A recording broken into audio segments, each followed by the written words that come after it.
बालेश्वर जिला स्तर में जड़े वृद्धा मृतदेह को बस्तार पुराई नेबा घटना में जीआरपी कर्मचारी विरोध में कार्यानुष्ठान नेबाक निर्देश देते जिलापाल।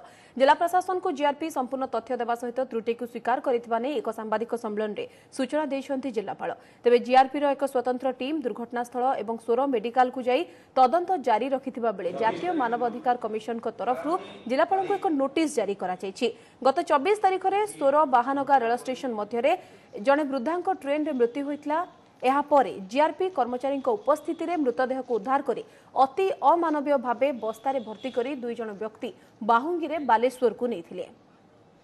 जीआरपी जो रिपोर्ट आज सन्धार मत आनी से स्वीकार करिसेंती जे से डेड बॉडी सहित जन एएसआई जन कॉन्स्टेबल आ 2 जन स्वीपर आसते ए विषय में मुझे एसआरपी जे कटक अच्छा अवगत करेबी एवं ये कम जमी भविष्य न हुए एवं जो लोक ये काम करिसेंती एवं ताको अमानवीय भाव में फोर्स अप्लाई करिसेंती से उचित ध्यान देवे और दंड विधान करेंगे।